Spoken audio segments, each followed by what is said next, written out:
Азыр биз эркин коом болдук. Диний эркиндик пайда болду. Бир жагынан ислам жагынан ар кандай радикалдык кыймылдар бар, экинчи жагынан жанагы католиктердин башка уюмдар бар да бизде.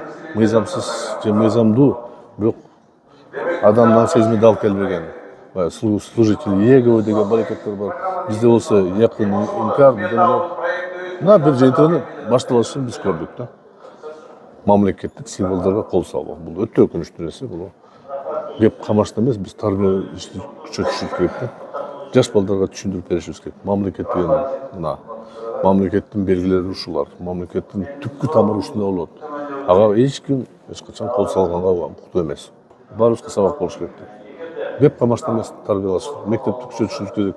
Үй бүлөдө кылышыбыз керек. Саясатта бир аз сабырдуулук көрсөтүп, биздин мындай өчүбүздү ярлык кирбей, бири-бирибизди душман деп кыйкырбай, кандай бир биримдик жол менен ушул багытка көңүл бурсак жакшы болот эле. Мен дагы интернет барактарынан окудум. Ал боюнча укук коргоо органдары иштеп, күнөөлөр табылды деп камакка алган тууралуу дагы маалыматым бар. Эми негизинен мен муну эмне деп балам, бул чыккынчылык.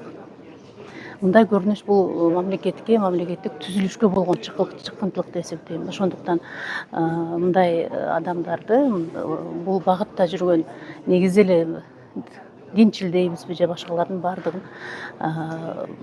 катуу чараларды колдонуш керек булардын аркасынан. Буга көңүл буруш керек. Көңүл буруш керек. Бул деген өтө чектен чыккандык.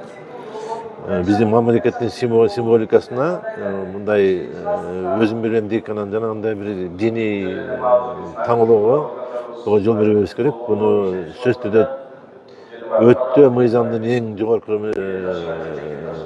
мыйзам менен буларды жокко тартыш керек. Эми диний радикализм бул жаман нерсе. Бул мен билгенимен бул уюмдун баары мыйзамга мындай каршы келген уюмдар, то есть мындай мыйзамсыз деп аталган уюмдар.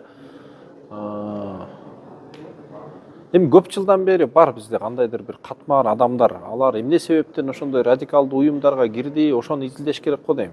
Мүмкүн караңгылык, билим берүү аксап аткан себебинен, мүмкүн кандайдыр бир адамдарда жек көрүү пайда болду ичинен.